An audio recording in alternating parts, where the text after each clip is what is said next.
360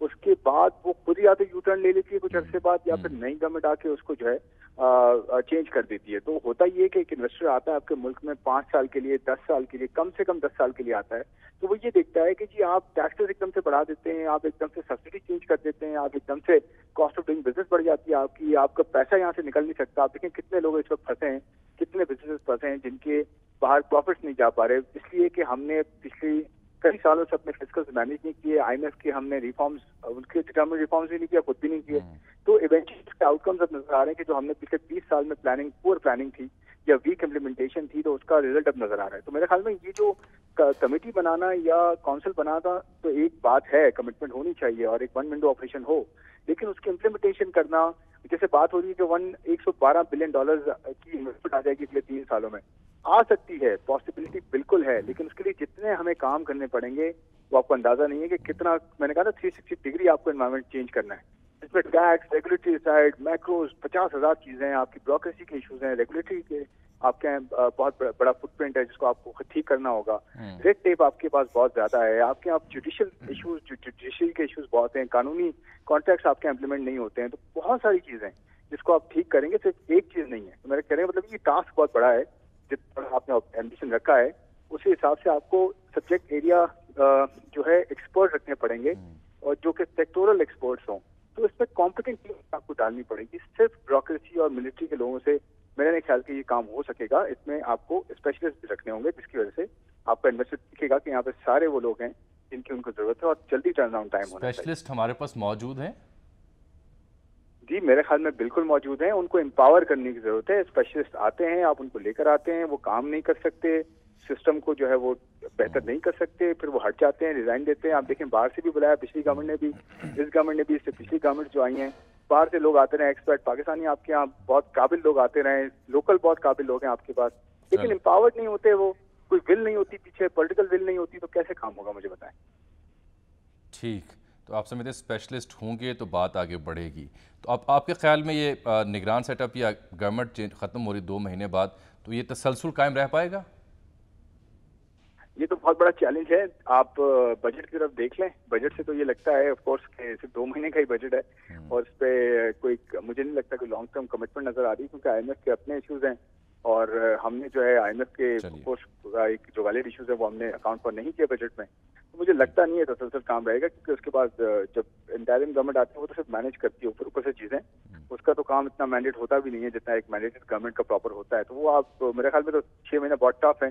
اس درمیان میں اگر کوئی انویسٹر آ جائے اور یہ چیزیں سسٹین کر جائیں جو ابھی سیٹ اپ ہے, پھر کچھ ہو سکتا ہے. میرا نہیں خیال یہ سسٹین کر پائے گا. بہت شکریہ جناب خرم شہزاد صاحب. یہ بھی ہو سکتا ہے کہ ابھی تو یہ کونسل جو ہے نا ایک انتظامی حکم کے تحت وجود میں آئی ہے نا, اس کا بھی جائزہ لینا چاہیے کہ اسے لیجسلیٹ کر لیا جائے, لیجسلیٹ کر ہاں, لیا جائے, اور ایک اسٹیچوری باڈی بنا دی جائے جو قائم رہے, جو قائم رہے. ہاں, یہ تجویز اچھی ہے ویسے, یعنی یہ تو یہ بڑی عمدہ تجویز آپ نے دی تاکہ اس میں وہ خلل یا رکھنا نہ آئے, یہ قانون سازی ہو جائے. اس کے جائزہ لینا چاہیے. بہت عمدہ سر تجویز ہے. اچھا سر, آپ نے چونکہ لیجسلیشن کا ذکر کیا تو اس سے مجھے یاد آیا, قاضی فائزہ صاحب جو ہیں ان کی بطور چیف جسٹس تعیناتی کی منظوری دے دی گئی. ستمبر سے صدر مملکت نے منظوری دی ہے. تو میں نے تھوڑی دیر کے لیے زحمت دی تھی ہمارے بیورو چیف ہیں عدیل بڑائش صاحب, یہ سمجھنے کے لیے تاکہ ناظرین بھی سن سکیں کہ اتنی پہلے منظوری دی, انپریسیڈنٹڈ ہے, معمول ہے, اور اس میں کیا حکمت پنہا ہے؟ خلاف معمول ہے. خلاف معمول ہے کیونکہ ایک بات تو طے شدہ ہے نا, کیا کہ سینئر موسٹ جج نے چیف جسٹس بننا ہے. جی ہاں, اس میں کوئی شخص رکھنا ڈال نہیں سکتا. اور یہ قاضی فائز عیسیٰ صاحب سینئر موسٹ جج ہیں اور ان کو چیف جسٹس بن جانا ہے. تو پھر عدیل یہ کیا وجہ بنی کہ خلاف معمول اس قدر پہلے منظوری دی صدر مملکت نے, ریفرنس بھی ان کے خلاف آیا اور وہاں سے ہی منظوری ہوئی, اب وہی جو پوسٹ ہے وہ ان کی تعیناتی کی منظوری دے رہی ہے. جب رنگ ہے ویسے یہ ریفرنس تو فیل ہو گیا, مسترد کر دیا کورٹ نے اس کو. جی جی, تو وہ تو ختم ہو گیا. نہیں میں عرض کر رہا تھا شروع کہاں سے ہوا تھا, جو بات ہے اسی ریفرنس ابھی موجود نہیں ہے. سر میں عرض کر رہا ہوں کہ ہو چکا, اسی اتھارٹی نے اس نے آج تعین کیے, اسی اتھارٹی کے ذریعے وہ گیا. ظاہر ہے تو آسمان دیکھیں کیسے بدلتا ہے, رنگ کیسے بدلتے ہیں. جی عدیل صاحب. صدر کا کام ہے وزیر اعظم کی ایڈوائس پہ عمل کرنا. جی ہاں جاوید صاحب, 2 چیزیں بڑی دلچسپ ہیں. ایک تو وقت سے پہلے یہ تعیناتی ہو جانا، یعنی یہ نامزدگی ہے لیکن جو لفظ ہے نوٹیفیکیشن میں وہ تعیناتی کے ہیں. اس میں کوئی شک نہیں ہے کہ وہ 17 سے پہلے اپنے اختیارات استعمال نہیں کر سکیں گے 17 ستمبر جب وہ حلف جب تک نہیں لے لیتے.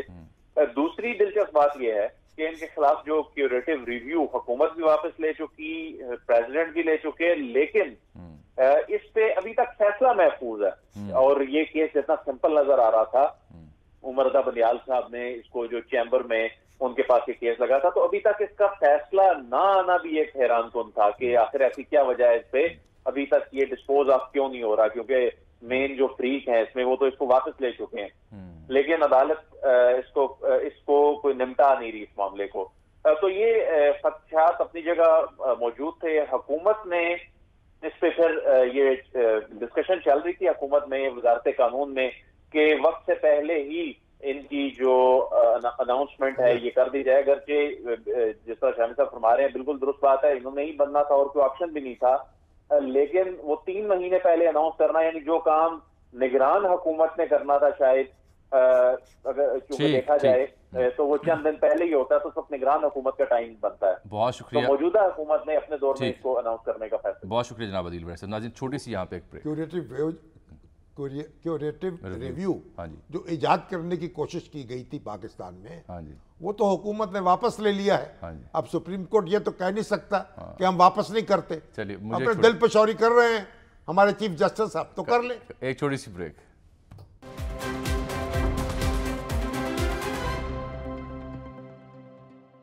ویلکم بیک ناظرین. شاہم صاحب آپ کچھ کہنا چاہ رہے تھے، بریک آ گئی. دیکھیے، ایک تو ہمارے عارف والا کے بڑے ممتاز نامہ نگار بابا جاوید، یہ تو بزرگ صحافی تھے، بزرگ صحافی، اور کئی برسوں سے خدمات انجام دے رہے ہیں، کئی اخباروں کے ساتھ جڑے ہوئے تھے. وہ انتقال کر گئے. اللہ ان کے درجات، اللہ تعالیٰ ان کے درجات بلند کرے. یہ جو مضافات میں کام کرتے ہیں ہمارے دوست، آؤٹ اسٹیشن رپورٹرز جو ہیں ہمارے نامہ نگار، ان کی اپنی حیثیت ہے. بالکل بالکل اپنی اہمیت. اللہ تعالیٰ ان کی مغفرت کرے اور ان کے پسماندگان کو صبر دے. دیکھیے، آج میں اسلام آباد گیا تھا.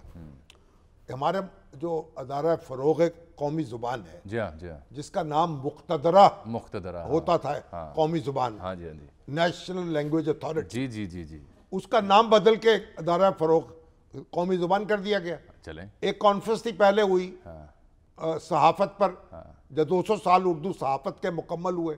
وہاں میں نے کہا، امیر مقام صاحب کیونکہ کلچر کے مشیر ہیں، میں نے کہا بھائی اس کا نام تو واپس کرو مقتدرہ کا. انہوں نے وعدہ کر لیا. بالکل. تو آج کانفرنس تھی اردو صحافت کے 75 سال، بین الاقوامی کانفرنس پاکستان میں 75. پھر میں نے نہیں پوری دنیا میں نے پھر سوال اٹھایا کہ جناب یہ وہ مقتدرہ کہاں گیا نام اس کا، وہ تو واپس کریں. کہنے لگے وہ تو معلوم ہوا کہ بھئی تو کیبنٹ ہی واپس کر سکتی ہے. اچھا، یہ آسان نہیں ہے، ختم کر دی گئی. یہ کام آسان نہیں ہے، کام آسان نہیں ہے. کابینہ منظوری دے گی تو نام. وزیر اعظم کو میں نے کہا آپ دستک دیں، بھائی مقتدرہ قومی زبان نام واپس کریں. تو بہرحال آج یہ کانفرنس تھی اردو صحافت کے 75 سال. ٹھیک ہو گیا. تو اس میں ایک بڑی دلچسپ ایپ جو ہے آج انٹروڈیوس کی گئی. وہ کیا ہے؟ قومی لسانی پروسیسنگ لیبارٹری میں یہ تیار ہوئی ہے.